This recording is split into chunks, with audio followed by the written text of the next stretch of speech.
একটা ছোট্ট গ্রামে অনুরাধা নামে একটা মেয়ে থাকতো। তার বাবা মা মারা যাওয়ার পর সে তার চাচা চাচির কাছে থাকতো, কিন্তু তারা তাকে বাড়ি থেকে বের করে দেয়। আরে এই অনুরাধা, তুই এখানে বসে বসে কি করছিস বলতো? তোর বাপ মায়ের সঙ্গে তুইও চলে যাসনি কেন? এই বাড়িতে তোর কোনো অধিকার নেই, বুঝলি?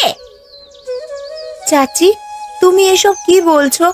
এই বাড়িটা তো আমার বাবার, আমি তাদের একমাত্র মেয়ে, তাহলে সবকিছু তো আমারই হবে। তুমি আমাকে তাড়িয়ে দিতে পারো না। আরে বেশি কথা বলিস না, তোকে এখানে রেখে খাওয়াতে আমাদের কত টাকা খরচ হবে জানিস? তার উপর তোকে বিয়ে দিতে হবে। বেরিয়ে যা, বেরিয়ে যা বলছি। চাচা, আমি তোমার পায়ে ধরছি, আমাকে থাকতে দাও, আমি তোমাদের সব কাজ করে দেব। কাজ করবি? তুই তো কিছুই পারিস না। যা, এখনই এখান থেকে বেরিয়ে যা তো। এই বাড়ির আশেপাশেও যেন তোকে আর না দেখি কখনো। ঠিক আছে, আমি চলে যাচ্ছি। অনুরাধা কাঁদতে কাঁদতে বাড়ি থেকে চলে যায়। হাঁটতে হাঁটতে সে একটা গভীর জঙ্গলে চলে আসে। এই জঙ্গলে চারিদিকে কেমন অন্ধকার, আমার খুব ভয় করছে। যদি কোনো জানোয়ার আমাকে খেয়ে ফেলে তাও ভালো, আমার তো এই পৃথিবীতে কেউ নেই।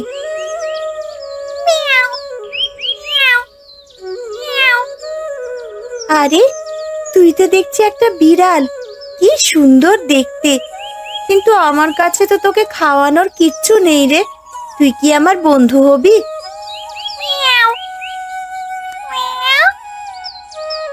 তুই আমার বন্ধু হবি? ঠিক আছে, আজ থেকে তোর নাম দিলাম মিনি। এই মিনি, এখানে তো লেবু ছাড়া কিছুই নেই, তুই লেবু খাবি? অনুরাধা একটা লেবু পেড়ে মিনিকে খাওয়ায়। মিনি খুব মজা করে লেবু খায়। হঠাৎ জঙ্গলের মধ্যে একটা বাঘের ডাক শোনা যায়। মিনি, এবার কি হবে? একটা বাঘ! পালা পালা, না হলে আমরা দুজনেই ওর পেটে চলে যাব। অনুরাধা মিনিকে কোলে নিয়ে দৌড়তে শুরু করে। বাঘটা তাদের পিছু নেয়। ঠিক তখনই একটা গরুর গাড়িতে কিরণ জঙ্গলের রাস্তা দিয়ে বাড়ি ফিরছিল। আরে, একটা বাঘ এই মেয়েটাকে তো খেয়ে ফেলবে। আমার কাছে ছুরি আছে, ছুরিটা ছুঁড়ে মারি। এই মেয়ে, এদিকে চলে এসো। আমি আসছি। মিনি, চল। আমার গরুর গাড়িতে উঠে বসো, তোমাকে বাড়ি পৌঁছে দিই। এই জঙ্গলে তুমি একা কেন এসেছো? আমার বাবা মা নেই, চাচা চাচি আমাকে বাড়ি থেকে তাড়িয়ে দিয়েছে, আমার এই পৃথিবীতে কেউ নেই। তোমার কথা শুনে খুব খারাপ লাগলো। তুমি এত সুন্দর, প্রথম দেখেই তোমাকে আমার ভালো লেগে গেছে। তুমি কি আমাকে বিয়ে করবে? আপনি আমাকে বিয়ে করবেন? সত্যি? আমার তো কেউ নেই, আপনার কথা শুনে আমার মন ভরে গেল। তাহলে চলো, আমরা বিয়ে করে বাড়ি ফিরবো।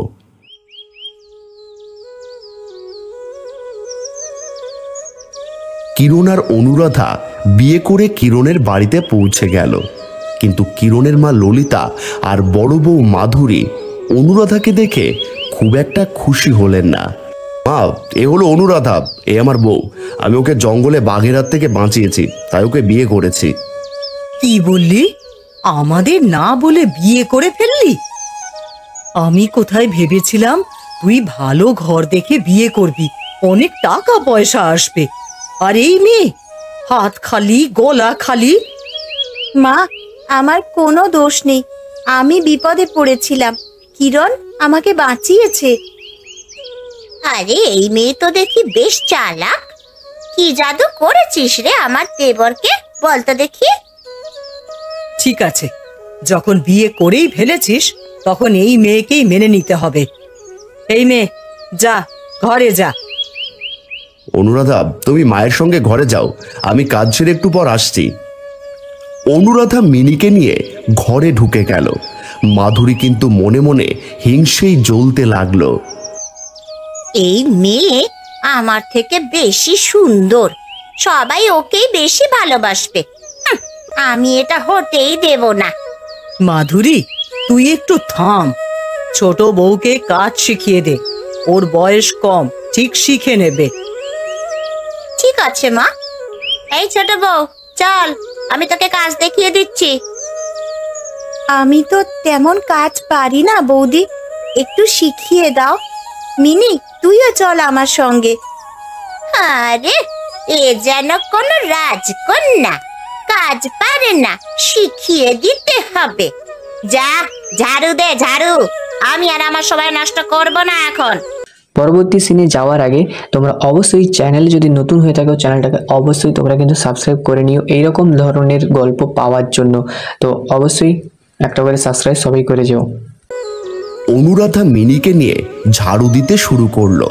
সে অনেক কষ্ট করে ঘর পরিষ্কার করলো, থালা বাসন ধুলো, কিন্তু মাধুরী গোপনে ময়লা ছড়িয়ে দিয়ে সব আবার নোংরা করে দিল। এই বৌমা, তুমি ঘর পরিষ্কার করছো নাকি নোংরা করছো? সব তো আগের মতনই আছে। মা, আমি তো সব পরিষ্কার করেছিলাম, এইসব কিভাবে নোংরা হলো? মা, এই মেয়ে দিয়ে কিন্তু সংসার চলবে না। একে এখনই বাড়ি থেকে বের করে দিন আপনি। আমরা কিরণের আরেকটা বিয়ে দেবক্ষণ। মা, এমন করো না, কিরণ ছাড়া আমার তো কেউ নেই। চুপ কর মাধুরী, তাড়াতাড়ি কাজ শেষ করো তুমি, এখনো তোমাকে রান্না করতে হবে। গিন্নি, আমাকে একটু জল দাও তো, আজ খুব গরম পড়েছে, শরীরটাও বেশ ক্লান্ত। এই নাও, জল দিচ্ছি। আমি এখনো কাজ শেষ করতে পারিনি। আরে, আমি হলে তো এতক্ষণে রান্নাও শেষ করে ফেলতাম। তুই কি শুধু দেরি করিস? মাধুরী, তুমি এখন রান্না শুরু করো। অনুরাধা হাতের কাজ শেষ করুক, তারপর দুপুরে রান্নাও করবে। কিরণ, আজ আমি গ্রামের কিছু লোককে নিমন্ত্রণ করেছি তোর বিয়ের জন্য। আমাদের তো বেশি টাকা নেই, তা তুই একটু খাসির মাংস আর মাছ কিনে আনিস, কেমন? মা, আমি কিছু টাকা জমিয়েছি, খাসির মাংস আর একটা বড় মাছ কিনে এনেছি। সবজি তো বাড়িতেই আছে, আমি বাজারে যাচ্ছি। আর কিছু লাগবে নাকি? তুই বরং তাড়াতাড়ি ফিরে আসিস, দেরি হলে আবার কিন্তু রান্না শেষ হবে না। তোর বউ তো খুব ধীরে ধীরে কাজ করে। কিরণ বাজারে চলে গেল। অনুরাধা কাজ শেষ করতে লাগলো। এদিকে মাধুরী রান্না শুরু করলো, কিন্তু মনে মনে অনুরাধার জন্য আর একটা ফাঁদ তৈরি করেছে। কিরণ বাজারে গেছে খাসির মাংস আর মাছ কিনতে, এদিকে অনুরাধা ঘরের কাজ শেষ করছে। মাধুরী কিন্তু তার ফাঁদ তৈরি করছে। এই দিনেশ ভাই, খাসির মাংসের দাম কত? যদি কম হয় তাহলে 3 কেজি দাও। আমার কাছে 700 টাকা আছে, আর 50 টাকা বাকি রেখো। হ্যাঁ, ঠিক আছে কিরণ, তুমি যখন বলছো 3 কেজি মাংস আর একটা বড় মাছ দিচ্ছি, তবে 350 টাকা বাকি থাকলো, 2-3 দিনের মধ্যেই শোধ করে দিও। ঠিক আছে ভাই, আমি তাড়াতাড়ি শোধ করে দেব। তবে আমি এখন আসি। হ্যাঁ। কিরণ মাংস আর মাছ নিয়ে বাড়ি ফিরল। এদিকে মাধুরী রান্না শুরু করেছে, কিন্তু অনুরাধার জন্য একটা চালাকি করছে।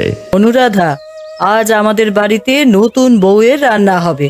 তুই সব রান্না করবি, বুঝলি? বেগুন দিয়ে মাছ, পাতলা ডাল আর খাসির মাংস। মা, আমি তো কখনো এত রান্না করিনি, আমায় একটু শিখিয়ে দাও। আরে, এই এত বড় মেয়ে হয়েছিস, শ্বশুর বাড়িতে এসেছিস, আর এইটুকুনি রান্না পারিস না? যা যা, রান্নাঘরে যা। অনুরাধা, তুই ভালো করে মাংসটা রান্না কর দেখি, এটা তোর পরীক্ষা। পাশ করতে পারলে আমার মন জয় করবি তুই। তুমি চিন্তা করো না অনুরাধা, তুমি ভালো রান্নাই করবে, আমাদের অভাব বেশি দিন থাকবে না। মিনি, আমি কি করব? আমি তো রান্না করতে পারি না, তুই কি আমাকে সাহায্য করবি? তুই যদি সত্যি সাহায্য করতে পারতিস তাহলে খুব ভালো হতো। আমি কড়াইতে তেল দিয়ে বসেই আছি, এবার কি করব? মিনি অনুরাধার পাশে বসে মিউ মিউ করে, যেন বুঝিয়ে দেয় কি করতে হবে। অনুরাধা মিনির দিকে তাকিয়ে একটু একটু করে রান্না শুরু করে। সে অনেক কষ্টে মাছ, ডাল আর মাংস রান্না করে। এই মেয়ে যদি ভালো রান্না করে তাহলে সবাই ওরই প্রশংসা করবে। আমি এটা হতে দেব না। মাধুরী গোপনে কিছু মাংস পুকুরে ফেলে দেয়, বাকি মাংসে বেশি লবণ আর মরিচ মিশিয়ে দেয়, তারপর সে চুপচাপ রান্নাঘর থেকে বেরিয়ে যায়। এ কি, খাসির মাংস এত কম কেন? তুই কি সব খেয়ে ফেলেছিস বউ? মা, আমি তো সব ঠিকঠাক রান্না করেছিলাম, এত কম কিভাবে হলো? তুই কি রান্না করেছিস? লবণ আর মরিচে তো ভর্তি। গ্রামের মানুষের সামনে আমি এবার মুখ দেখাবো কিভাবে? মা, আমি সত্যি ভালো করে রান্না করেছিলাম, কিভাবে এমন হলো আমি বুঝতে পারছি না মা। মা, এই মেয়ে দিয়ে কিচ্ছু হবে না, বলছি শুনুন, একে বাড়ি থেকে বের করে দিন। মা একটু শান্ত হও, অনুরাধা নতুন ঠিক শিখে নেবে। আমরা গরিব মানুষ, অনেক টাকা দিয়ে মাংস কিনেছি। এখন গ্রামের মানুষ এলে কি খাওয়াবো? আমার সম্মান শেষ। অনুরাধা কাঁদতে কাঁদতে রান্নাঘরের এক কোণে বসে পড়ল। মিনি তার পাশে গিয়ে মিউ মিউ করতে লাগলো। হঠাৎ গ্রামের মানুষ এসে হাজির। এই ললিতা, তোমার ছেলের বউ কি রান্না করেছে? নতুন বউয়ের হাতে খাসির মাংস তো খেতেই হবে। হ্যাঁ গো হ্যাঁ, সঞ্জয়ের বইয়ের রান্না দেখতে হবে। তা কি রান্না করেছো বলো? খাসির মাংস? ওটা তো লবণ আর মরিচে ভর্তি, খাওয়া যাবে না। তাহলে কেন নেমন্তন্ন করলে? আমরা গরিব মানুষের বাড়িতে খাসির মাংসের আশা করিনি। চল বিমলা, আমরা যাই। দাঁড়ান দাঁড়ান, আপনারা যাবেন না। আমি খাসির মাংস রান্না করেছি, যতটুকুনি পারবেন খেয়ে দেখুন। কি বলছিস তুই? মাংস তো নষ্ট হয়ে গেছে। গ্রামের মানুষ এসে গেছে। মাধুরী মনে মনে খুশি, কারণ সে ভাবছে অনুরাধার রান্না নিয়ে সবাই হাসাহাসি করবে। কিন্তু অনুরাধা কিভাবে সবাইকে খাসির মাংস খাওয়াবে দেখা যাক। আপনারা একটু দাঁড়ান, আমি সত্যিই খাসির মাংস রান্না করেছি, একটু খেয়ে দেখুন। তুই কি বলছিস? মাংস তো লবণ আর মরিচে ভর্তি, এটা দিয়ে কিভাবে সবাইকে খাওয়াবি তুই? ললিতা, তুমি আমাদের ডেকেছো, কিন্তু খাসির মাংস কই? তাহলে আমরা যাই। আরে ছোট বউ, তুই কি রান্না করেছিস একটু বল, আমরা একটু খেয়ে দেখি। আমি সবার জন্য খাবার তৈরি করেছি, একটু অপেক্ষা করুন। অনুরাধা রান্নাঘরে গিয়ে কাঁদতে শুরু করলো। মিনি তার পাশে গিয়ে মিউ মিউ করতে লাগলো। হঠাৎ মিনি কথা বলে উঠলো। কাঁদিস না অনুরাধা, আমি তোর বন্ধু। তোর কষ্টের সময় আমি কি চুপ করে থাকতে পারি? মিনি, তুই কথা বলছিস? তুই তো বিড়াল, তুই কি আমাকে ভয় দেখাচ্ছিস নাকি? ভয় পাস না, আমি আসলে একটা পরী। পরীরাজের খাবার চুরি করেছিলাম, তাই আমাকে অভিশাপ দিয়ে বিড়াল বানিয়েছে। 1 বছর পর আমি আবার পরীরূপ পাবো। তুই আমার বন্ধু, আমি তোকে সাহায্য করব। তুই আমাকে সাহায্য করবি? কিন্তু কিভাবে? মাংস তো সব নষ্ট হয়ে গেছে। আমার একটা জাদু শক্তি আছে, আমি তোর জন্য খাসির মাংসের ব্যবস্থা করে দিচ্ছি। তুই যা, সবাইকে খেতে দে। অনুরাধা রান্নাঘর থেকে বড় বড় থালায় মাংস, মাছ আর ডাল নিয়ে এলো। সবাই অবাক হয়ে খেতে শুরু করলো। আরে, এ তো দারুণ মাংস। ছোট বউ, তোমার হাতের রান্নার জবাব নেই। সত্যি, এমন খাসির মাংস কতদিন খাইনি রে। তুই একটা হোটেল খুলে ফেল। অনুরাধা, তুই এত সুন্দর রান্না করলি কিভাবে? মাংস তো নষ্ট হয়ে গিয়েছিল। আমি তো নিজের হাতে মাংসে লবণ আর মরিচ মিশিয়েছিলাম, তাহলে এত ভালো হলো কিভাবে? মা, আমি বলেছিলাম না অনুরাধা সব পারবে, তুমি ওকে একটু সময় দাও। ললিতা, তোর ছেলে পছন্দ দারুণ। এই বউ তো তোদের ভাগ্য বদলে দেবে। সবাই খুশি হয়ে খাওয়া শেষ করে বাড়ি চলে গেল। মাধুরী কিন্তু রাগে ফুঁসছে। সে বুঝতে পারলো না কিভাবে অনুরাধা এত ভালো রান্না করলো। এই মেয়ে, সত্যি করে বল দেখি, তুই মাংস কোথায় পেলি? কিভাবে এত ভালো রান্না হলো? বৌদি, আমি তো শুধু রান্না করেছি, বাকিটা আমার ভাগ্য। হ্যাঁ, তুই কি লুকোচ্ছিস রে? এমন রান্না তুই একা করতেই পারিস না। মিয়াও মিয়াও। আমি তো সাহায্য করেছি, কিন্তু এখন কাউকে বলা যাবে না।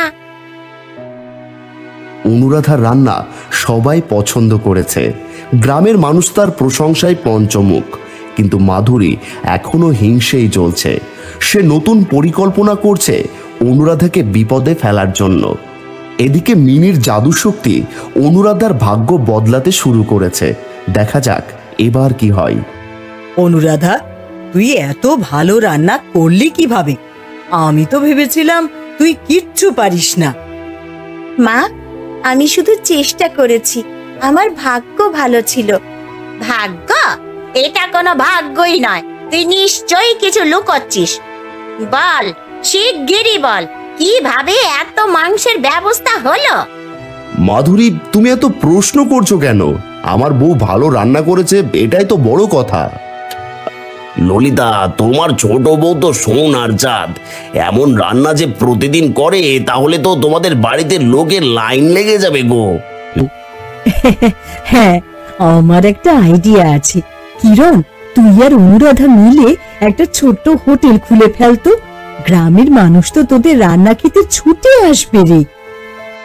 কিন্তু হোটেল খুলতে তো টাকা লাগবে, আমাদের তো তেমন কিছু নেই। মা, আমি কাজ করে টাকা জমাবো। অনুরাধার আমি মিলে এটা করতে পারবো। আমি তো চেষ্টা করবই মা, কিন্তু আমি তো তেমন রান্না করতে পারি না। যদি আবার ভুল হয়? মিয়াও মিয়াও। চিন্তা করিস না বন্ধু, আমি তো আছি। অনুরাধার কিরণ মিলে হোটেল খোলার পরিকল্পনা করতে শুরু করলো, কিন্তু মাধুরী এটা মেনে নিতে পারল না। সে একা বসে নতুন ফন্দি আঁটতে লাগলো। এই মেয়ে যদি হোটেল খোলে, তাহলে তো সবাই ওরই প্রশংসা করবে, আমায় তো তাহলে আর কেউ পাত্তাই দেবে না। আমি এটা হতে দেব না। মাধুরী গোপনে গ্রামের একটা দোকানে গেল। সে দীনেশের কাছে গিয়ে অনুরাধার বিরুদ্ধে গল্প ফাঁদলো।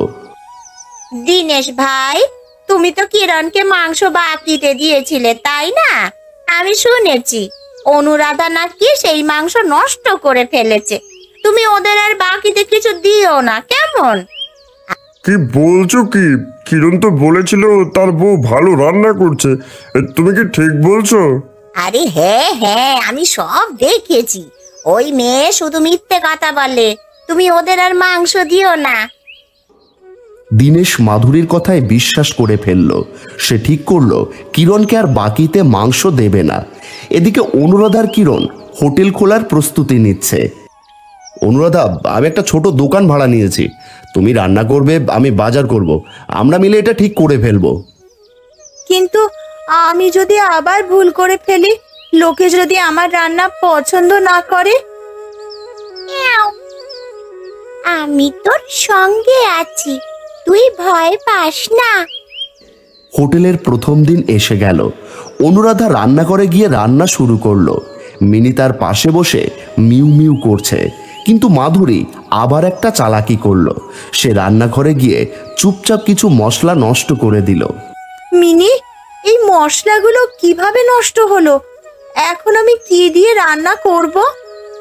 চিন্তা করিস না, আমি আমার জাদু দিয়ে মশলার ব্যবস্থা করে দিচ্ছি, তুই শুধু রান্না কর। মিনির জাদুতে রান্নাঘরে নতুন মশলা এসে গেল।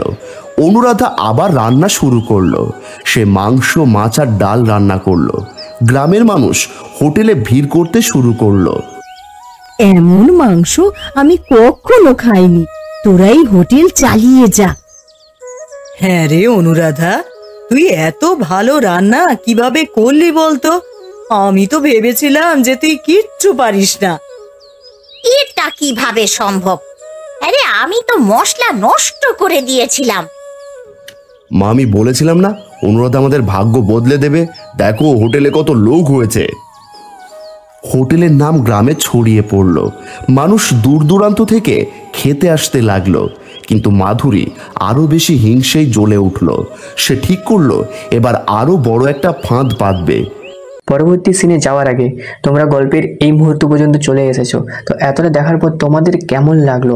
তোমাদের যদি ভালো লাগে অথবা তোমাদের যদি কিছু ভুল লেগে থাকে তো অবশ্যই তোমরা কমেন্টে জানিও যে তোমাদের কি ভুল লেগেছে এবং কি ধরনের তোমরা গল্প চাচ্ছ। অবশ্যই কমেন্টে জানিও, আমরা ইমপ্রুভ করার চেষ্টা করব আরও।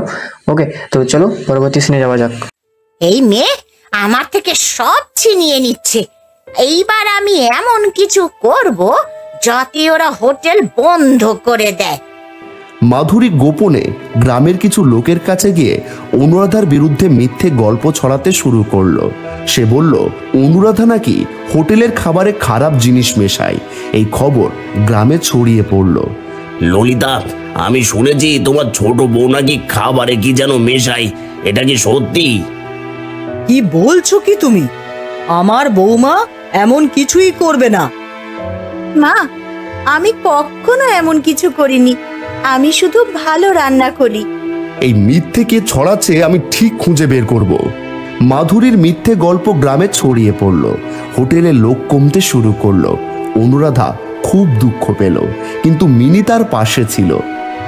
অনুরাধা, তুই কাঁদিস না। আমি জানি কে এই মিথ্যা ছড়াচ্ছে। আমি তোকে সাহায্য করব। তুই কিভাবে সাহায্য করবি মিনি? সবাই আমার উপরে রাগ করছে। আমার জাদু শক্তি দিয়ে আমি সত্যিটা সবার সামনে আনবো। তুই শুধু আমার উপরে ভরসা রাখ। মাধুরীর ছড়ানো মিথ্যে গল্পের জন্য হোটেলে লোক কমে গেছে। অনুরাধা খুব দুঃখ পেয়েছে, কিন্তু মিনি তাকে সাহায্য করার প্রতিশ্রুতি দিয়েছে। এদিকে শঙ্কর কিরণের বড় ভাই অনেকদিন পর বাড়ি ফিরেছে। মিনি দেখ, আমি এত কষ্ট করে রান্না করি, তবু সবাই আমার উপরেই মিথ্যা দোষ দিচ্ছে। আমার হোটেলের স্বপ্ন কি তাহলে শেষ হয়ে যাবে রে?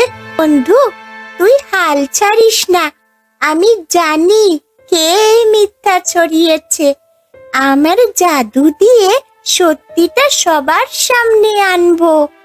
আমি বুঝতে পারছি কেউ ইচ্ছে করে আমাদের হোটেলের বদনাম করছে।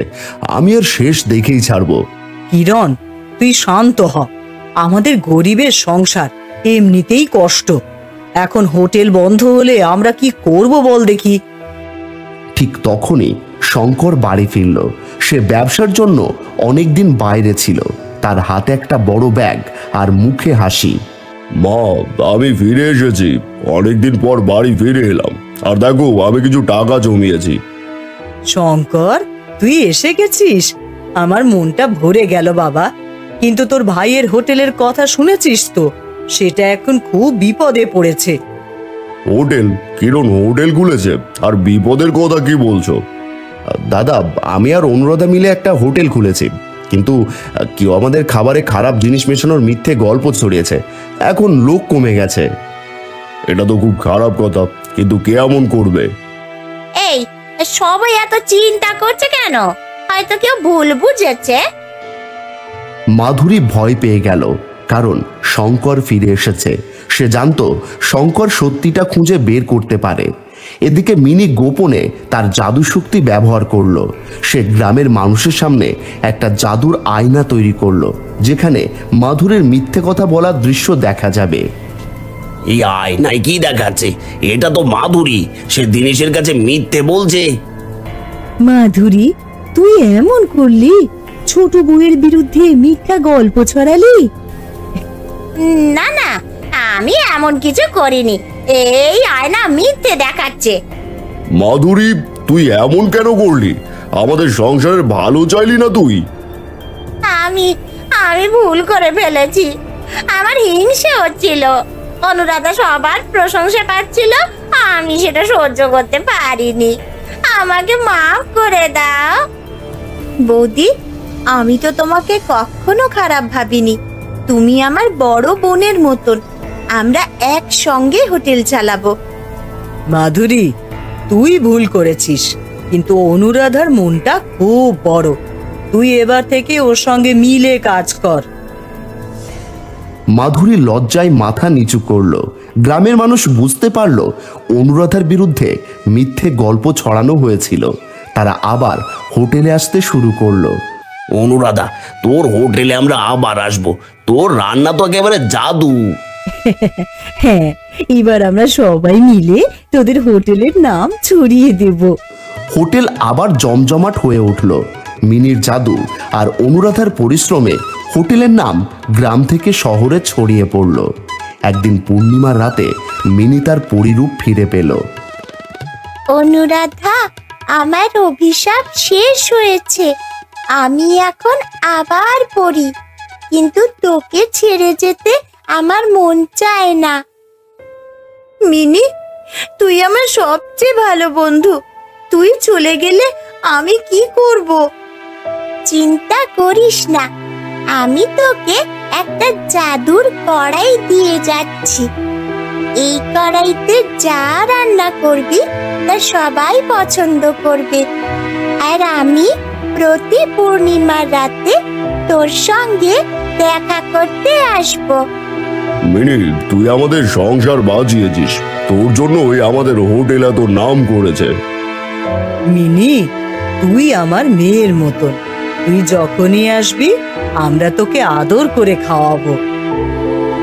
মিনি, আমি অনেক বড় ভুল করেছি রে। তুই আর অনুরাধা আমাকে মাফ করে দিয়েছিস তো। এখন থেকে আমি তোদের সঙ্গে মিলে মিশে কাজ করব, কেমন? আমি তোমাদের সবাইকে ভালোবাসি। তোমরা এখন সুখে থাকবে। আমি যাচ্ছি, কিন্তু আবার দেখা হবে। মিনি তার জাদুর কড়াই অনুরাধার হাতে দিয়ে চলে গেল। অনুরাধার মাধুরী মিলে হোটেল চালাতে শুরু করলো। শঙ্কর আর কিরণ তাদের সাহায্য করতে লাগলো। হোটেলের নাম শহরে ছড়িয়ে পড়ল। তারা অনেক টাকা জমালো আর গরিব মানুষদের সাহায্য করতে শুরু করলো। মিনি, তোর জন্যই আমরা আজ এত সুখী। আমরা কখনো তোকে ভুলবো না। আমাদের হোটেল এখন গ্রামের গর্ব। মিনি, তুই আমাদের জীবন বদলে দিয়েছিস। আমার দুই বৌমা মিলে এত বড় কাজ করেছে, আজ আমি খুব খুশি। অনুরাধা, তুই আমাকে বোনের মতন মেনে নিয়েছিস। এখন থেকে আমরা একসঙ্গে সব কিছু করব। অনুরাধা, কিরণ, শঙ্কর, মাধুরী আর ললিতা হোটেল চালাতে লাগলো। তাদের হোটেলে প্রতিদিন মানুষের ভিড় লাগতো। মিনি প্রতি পূর্ণিমার রাতে এসে তাদের সঙ্গে দেখা করত। গ্রামের মানুষ তাদের অনেক ভালোবাসতো আর তারা সুখে শান্তিতে বাস করতে লাগলো। ললিতা, তোদের হোটেল এখন গ্রামের নাম রাখছে। তোরা আমাদের গর্ব। অনুরাধা, তোর রান্না খেয়ে না আমাদের পেট আর মন দুটোই ভরে যায়। গল্পের আমরা শেষ পর্যায়ে। তো এতক্ষণ তোমরা গল্পটা দেখার পর তোমাদের গল্পটি কেমন লাগলো অবশ্যই তোমরা কমেন্টে তো জানিয়েছো, এবং একটা করে তোমরা লাইক করে দেবে। তোমাদের লাইক দেখে বুঝতে পারবো তোমরা কতটা পছন্দ করছো আমাদের গল্প। তো নেক্সট টাইম আরও এই ধরনের গল্প তাহলে নিয়ে আসতে পারবো। তো অবশ্যই একটা করে লাইক করেছো, এবং যারা এখনও পর্যন্ত ভিডিও দেখলে পুরোটা কিন্তু সাবস্ক্রাইব করেনি তো অবশ্যই সাবস্ক্রাইব করে দিও। এই সুখ তোমাদের আর মিনির জন্য। আমি শুধু চেষ্টা করেছি। এভাবে অনুরাধার জীবন বদলে গেল। মিনির জাদু আর তার পরিশ্রমে সে গ্রামের সবচেয়ে প্রিয় মানুষ হয়ে উঠল। তারা সবাই মিলে সুখে শান্তিতে থাকলো আর মিনির দেওয়া জাদুর কড়াইতে রান্না করে সবাইকে খুশি করলো।